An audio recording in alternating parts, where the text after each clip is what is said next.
Stories from Real Life is a production of Media Well Done, LLC.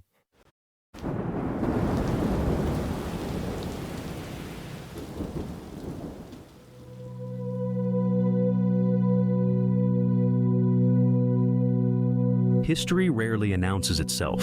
It arrives quietly, in laws written on paper, in rules everyone follows, in systems few people question. In 1945, the world gathered in a German courtroom. The city was Nuremberg, and the question before the tribunal was simple. When injustice becomes law, who is responsible? The defendants answered, "We were just following the rules."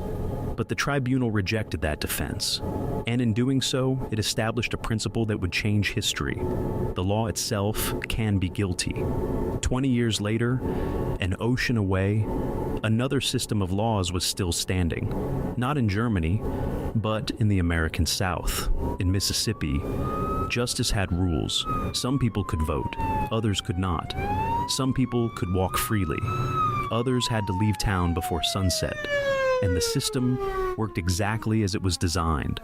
For generations, these stories lived in silence, until one writer decided to ask a dangerous question. What if the principles of Nuremberg were applied to America? What if the courts were forced to confront not just individual crimes, but systemic injustice? What if the rules themselves were the evidence? That question became a novel. Written by Melvin E. Edwards, host of the podcast Stories from Real Life, and the descendant of a family whose history carries the weight of that question. His great-great-great-grandfather, Isaac Bladen, could vote in 1867 during Reconstruction, but his father, born in 1927, was denied that right until 1965. Nearly 40 years of silence, not because the law failed, because the law worked. Now that history becomes fiction, to reveal a deeper truth. A story about a lawyer named Silas Thorne, a man named Henry Logan, and a courtroom that dares to ask whether an entire system can stand trial. The novel is called Nuremberg, Mississippi, and today, for the 200th episode of Stories from Real Life, the author tells the story behind the story. How the book was written, why the question matters, and what justice really means when history is on trial. You are listening to Stories from Real Life, a podcast by engaging storytellers for engaged story listeners. Here's your host, author and journalist, Melvin E. Edwards.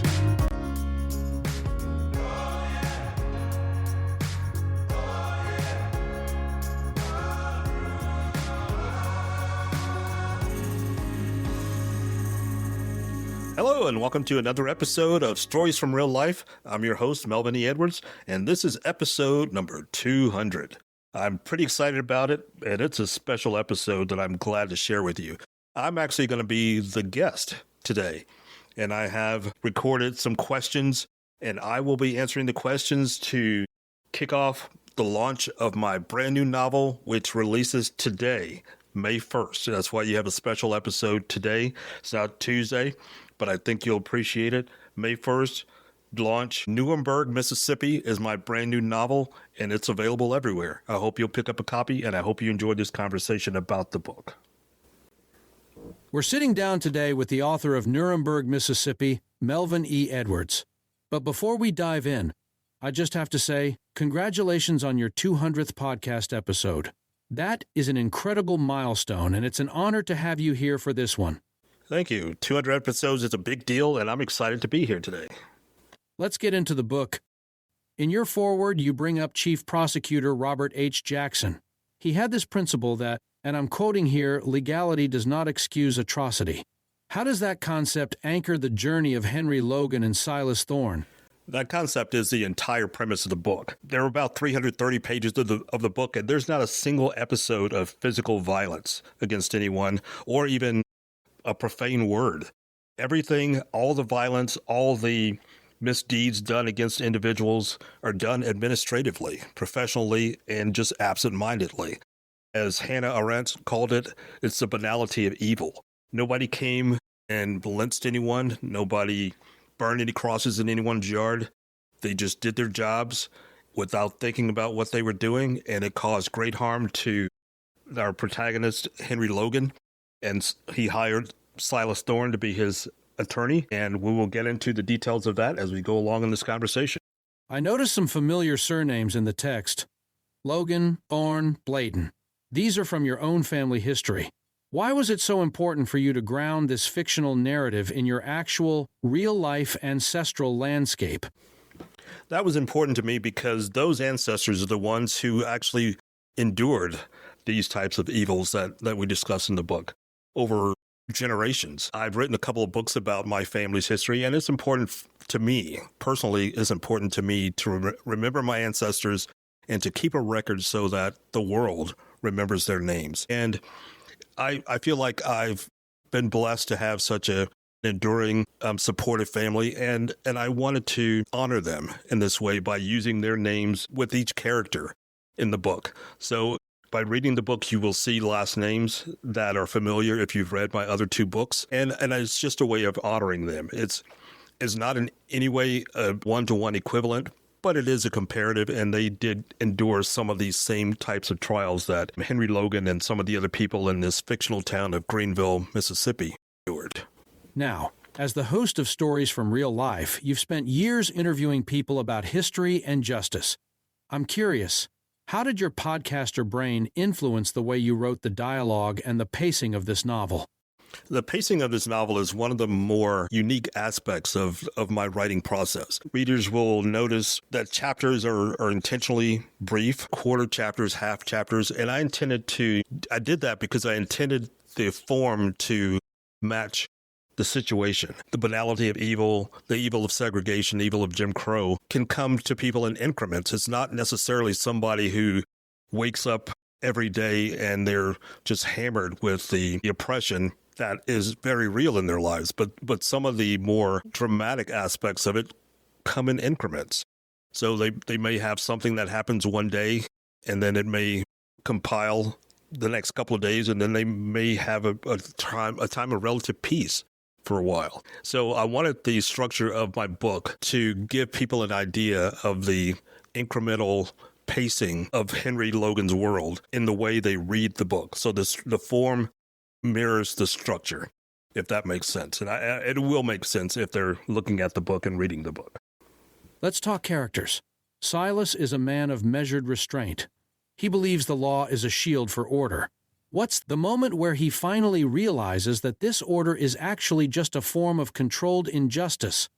Well, I don't want to give away the specific moment because that'll ruin someone's reading of the book. I don't want to give away spoilers. But Silas Thorne is someone who is generationally entrenched in the Greenville, Mississippi culture. He's a third-generation lawyer in his town named Silas Thorne, his grandfather, his father, and himself, all lawyers. His grandfather and father one was a judge, one was an elected official. And Silas is an attorney in town with a private practice, and he's doing very well. And in his mind, restraint is a form of self-control, and self-control is a form of confidence and security.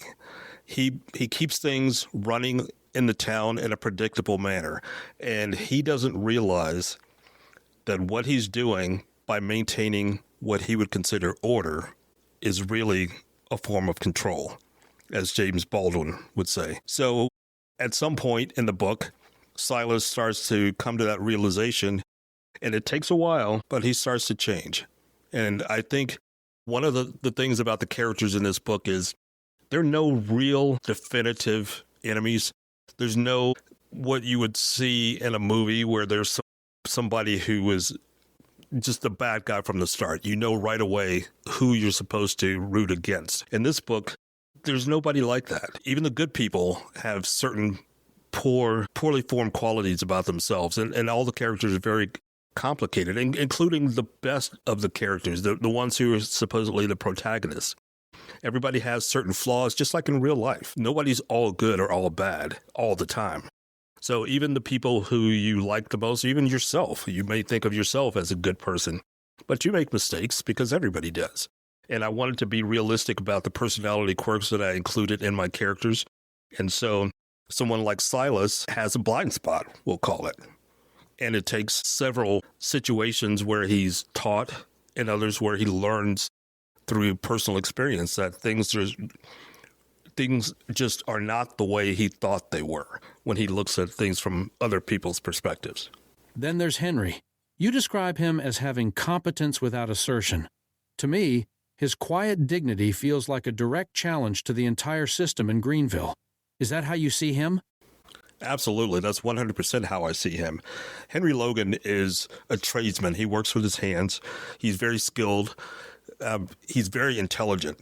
He never had the opportunity for a college education, but he was very smart in high school. He finished at the top of his class and even graduated a year early, but never had the opportunity to go to college. But that doesn't mean he's not an educated man. He's more self-educated. He likes philosophy, and he reads Dietrich Bonhoeffer and James Baldwin and some others. And he likes to talk about those things. And he finds in Silas, who had his undergraduate degree in philosophy, someone sort of a kindred spirit. While their experiences were very different, their day-to-day experiences were very different, their mindsets were similar. So they had the opportunity to have some conversations about some very deep things. And that's another opportunity. There was another opportunity for Silas to learn some things that he never even thought. That somebody who fixed things, built things, tore things down and rebuilt something new for a living could be as smart as he is. It just never occurred to him. And so that is the beginning of a very a turning point conversation that I think readers will be intrigued by, and I can't wait for them to have the opportunity to just go through the pages of the book. You'll probably want to read this book more than once, and I'm not just saying that because I'm the writer. I'm saying it because there's so many layers of characters and situations that reading it the first time, you will have a general sense of the book, but reading it again will feel different because you will have more of an idea of what you're getting yourself into, especially if you're not someone who is old enough to have gone through Jim Crow or had parents who went through that era and told you about it, whether they were on the receiving end or they were observational or they were on the giving side. I'm not going to demonize those people at this point. Obviously, if they were on the giving side, they were wrong. There's no question about that. But I'm not going to demonize them. The process here is to learn. And I want to give people an opportunity to learn different perspectives and things that they may not have thought about.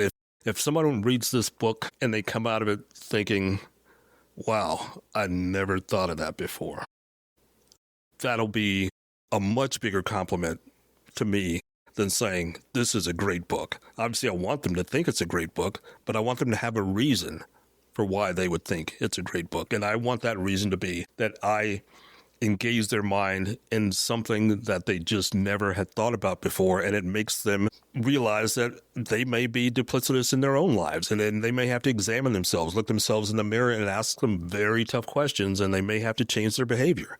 That's a part of growing, not just growing up, but growing. And if we don't have a certain amount of awareness, or if we don't have a certain amount of interaction, we'll never have the awareness because we just don't know what we don't know. And hopefully this book will give people an opportunity to learn some things they didn't know, and then they will take those situations and they will examine their lives and they'll make some changes if changes are necessary. The title alone, Nuremberg, Mississippi, it's provocative. It draws this very deliberate parallel between the Nazi war crimes trials and the American South. How did you arrive at that specific comparison? Why was that the right lens for this story? Yeah, I would say the title is probably provocative, but it's not intentionally controversial. I thought of the title after watching, I don't remember the title of the movie now. Was it something at Nuremberg, Trial at Nuremberg, I think it was called, a 1961 movie. I've seen it several times, and I started thinking, if the Nazi criminals could be charged with crimes against humanity by a worldwide body, judicial body, how could America stand up to those same kind of principles, same kind of scrutiny?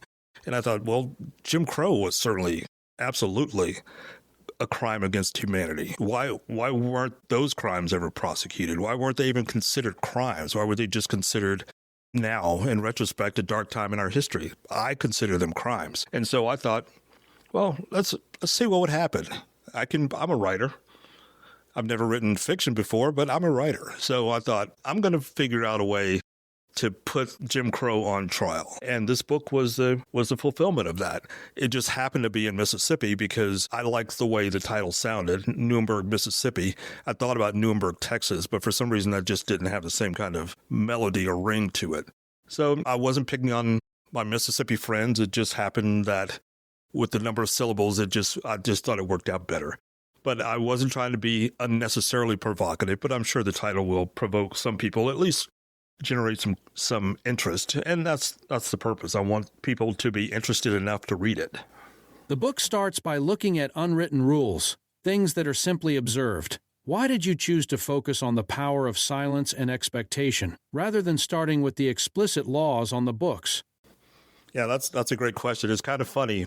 My answer is going to be kind of funny to some listeners. I'm a lifelong baseball fan, and other baseball fans will tell you every baseball player knows the unwritten rules of baseball. They may not know the baseball rule book, but they know the unwritten rules, and those rules are enforced, sometimes with injury. And that's essentially what happened in small towns in the South of America. It wasn't necessarily the codified laws on the books, they were essentially facially neutral.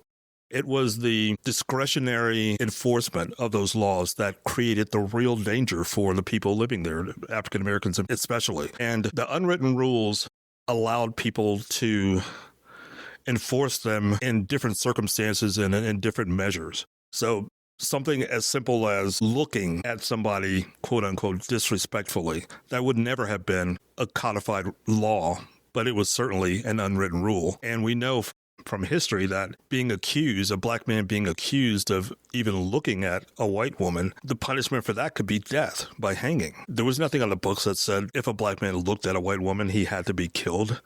But the people within that system knew or enforced the rules in that harsh of a way because they wanted to send a signal. They wanted to, it was a threat. It was under the guise of order.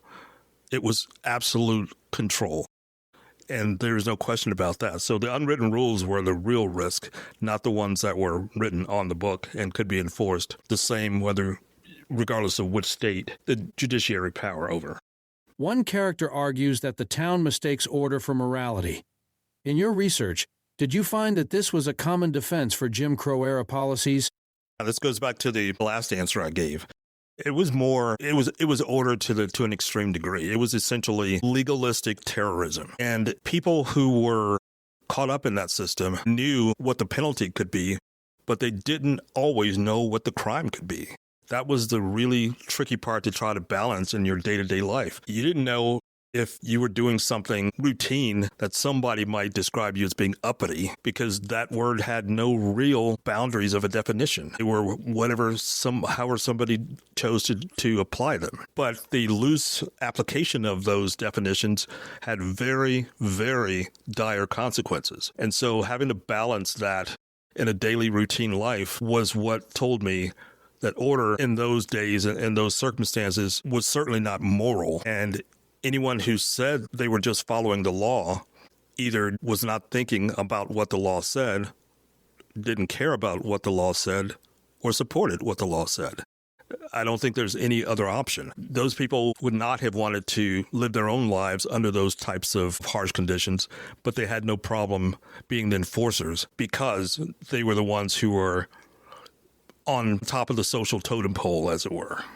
I want to get into the hot seat questions now because this book doesn't pull any punches. By using the name Nuremberg, are you suggesting the average citizen of 1960s Mississippi was morally equivalent to a Nazi war criminal? Yeah, I'm going to be careful how I answer this question because the Nazi war criminals who were prosecuted under the Nuremberg Convention principles were not the people who turned on the gas in the gas chambers or who en masse murdered Jewish people. They were the judges. They were the lawyers. They were administrators. And so in this book, there is an equivalent.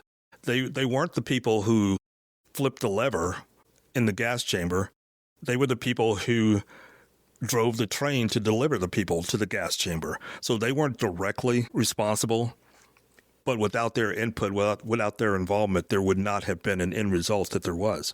So I would say, yeah, there is an equivalent for those who were prosecuted at Nuremberg to an average citizen in Jim Crow, not just Mississippi, but anywhere in the Jim Crow South, including here in Texas. What do you say to critics who might feel that comparison trivializes the Holocaust? Well, I'm certainly not comparing the scale of the Holocaust.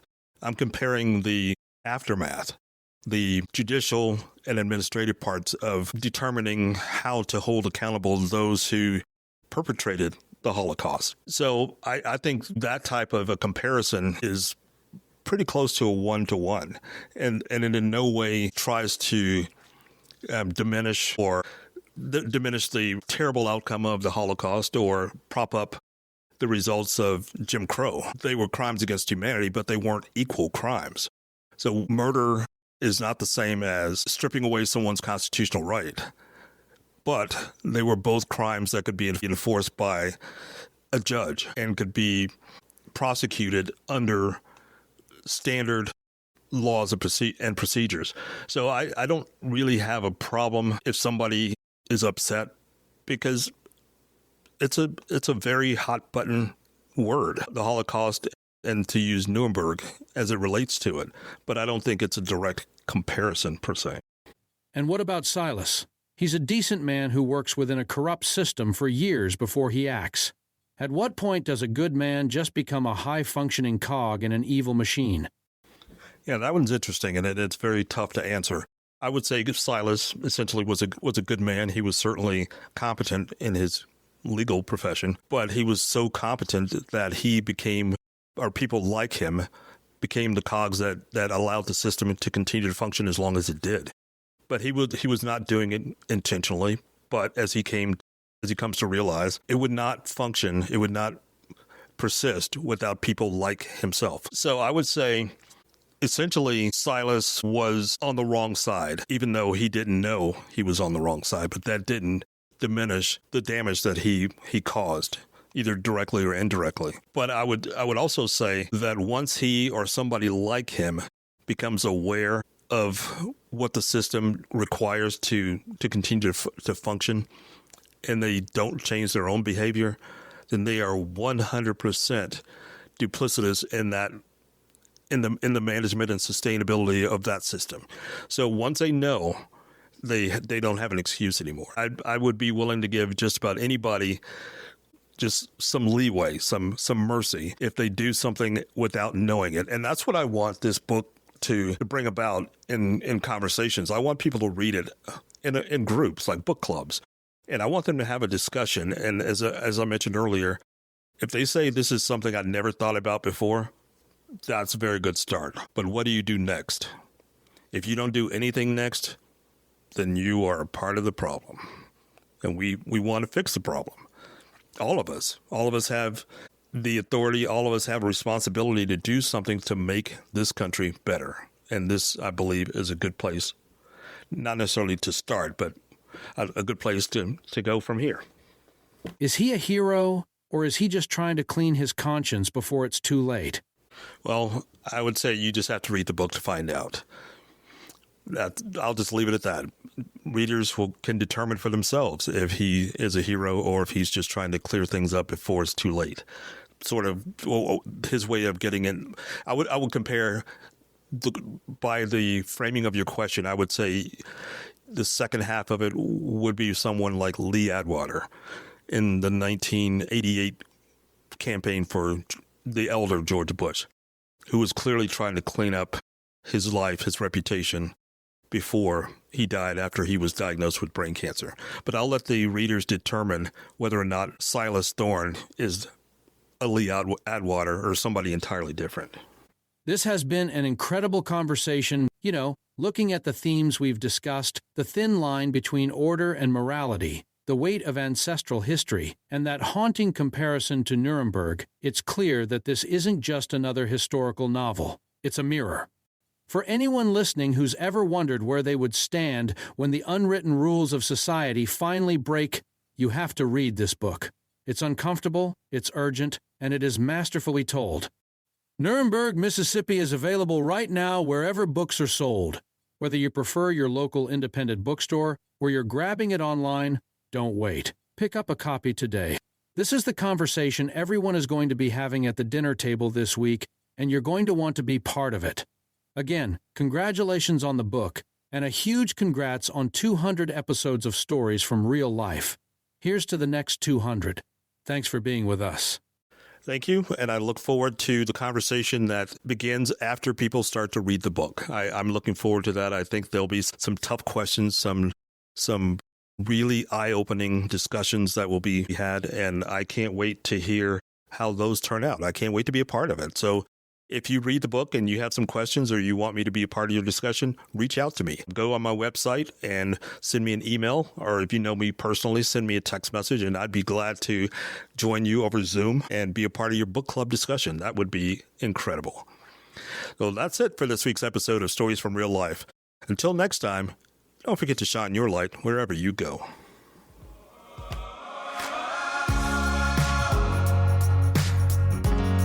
That was Stories from Real Life. Join us again next week for another great storytelling journey. See you next time.